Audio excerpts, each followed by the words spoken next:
This poem is called Introductions.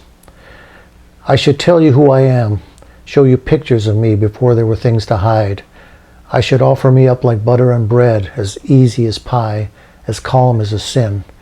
I don't know another way. I keep me sane and that's enough. I push at the air and paint up my face so the Mexican boy will stay in his place and not make a fuss.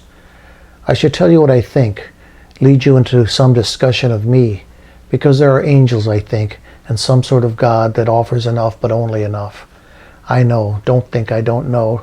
Don't think I don't see this God of yours playing cards with my soul. I'll never come clean. I'll never come clean. Trying to remember the prayer for all this. You can pluck out my eyes, and still I will see.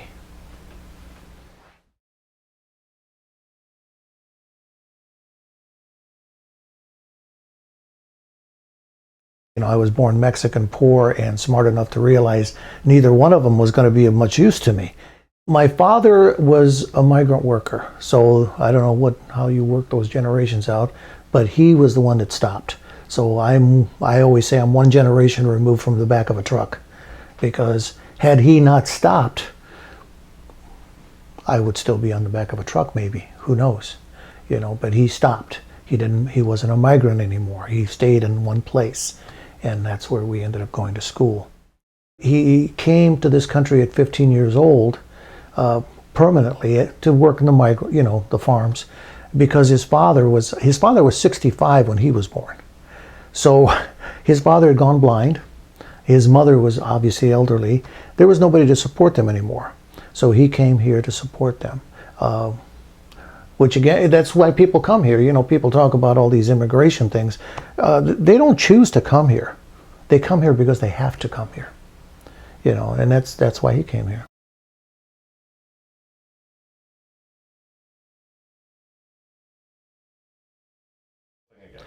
This is called Father. Write this down. My father left nothing on this planet. The sweat off his brow, falling like a single drop of rain, raised the dust when it fell and was invisible a moment later, joined to something no argument could change. He planted some corn once. It has become something else too.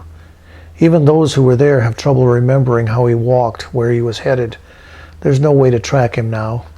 No footprints to follow, no sign of what was important to him, what mattered. Whispered away like milkweed floats away in a breeze. Whispered and whispered again, softer and softer, until finally you hear nothing.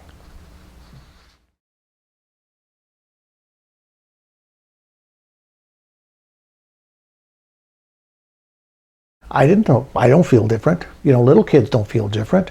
In order to know I was different, I had to go to town. And when I went to town, now it's made clear to me. So yeah, being a minority, being a Mexican American in a pretty white, with the exception of two other families, in a white community, that was everything. Mrs. Brown was my first grade teacher, and when I went into the first grade, two things happened. One is she told me I had to wash my hands twice because I was Mexican and she couldn't tell when they were clean. That was one thing. And the second was she divided the class into groups, the Redbirds and the Bluebirds. The Redbirds were the bad readers, the Bluebirds were the good readers.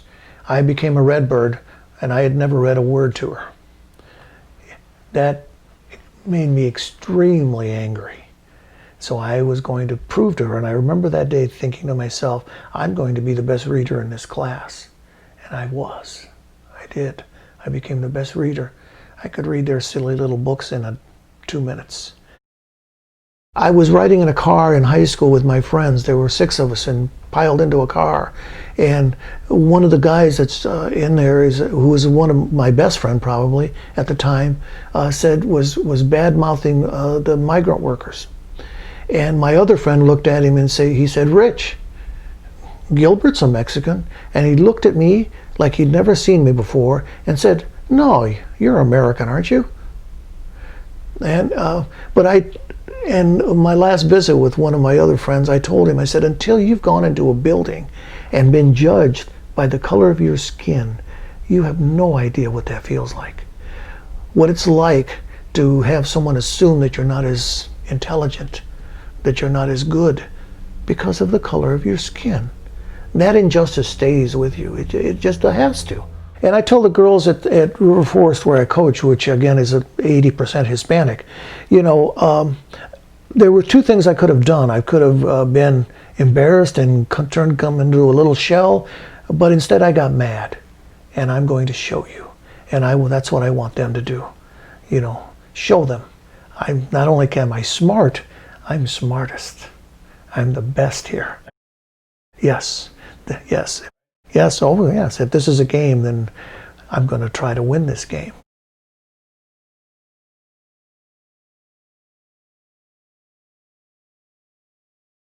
I was a nerd in private.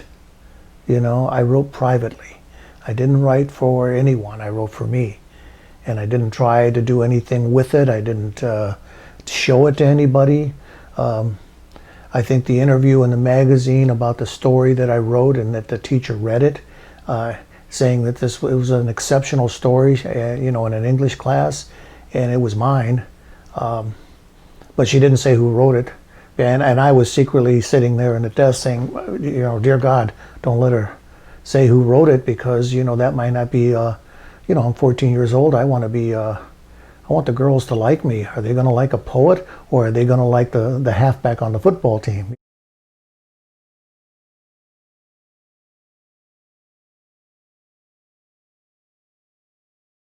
My life as an employee at a utility company was much different than my life as a coach, was much different than my life as a writer. But the writing was the private me. That was where I went, and to be me. I had to be a certain thing to survive in all these different worlds. Trying to find time for just being a poet was just part of that routine. Now, so it's kind of being the jack of all trades and the master of none. I was trying to fit all that into one day, and again, I tried to develop a schedule, but it never worked. Life gets in the way. The car breaks down, whatever, you have things to do. I have to get something done every day. If I don't, I feel I get moody, I get depressed because I didn't accomplish anything today. A perfect day to me is I get up, I clean the house, I work out, I fix something, I write, I play the guitar for a while, and I read. If I can do those things, that's a wonderful day.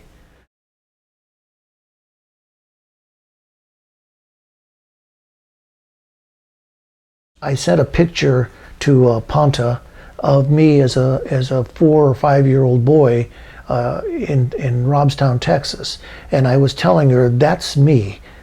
I was a poet at 5, but the world turned me into something else. In order to get through this world, I had to become something else. I had to be a little meaner sometimes. I had to be a little kinder sometimes. But the me was really that 5-year-old boy who looked at the world and just loved life and was happy, and trying to get back to that person again. That was my writing.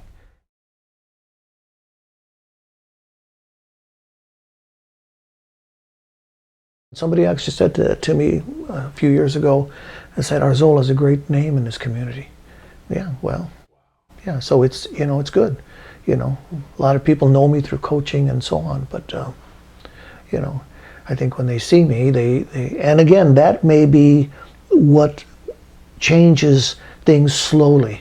Maybe because I have been something that's good and intelligent and fair, and then the next person that looks at another Hispanic person will not see a villain, will not see a migrant worker, will see somebody who's fair and intelligent.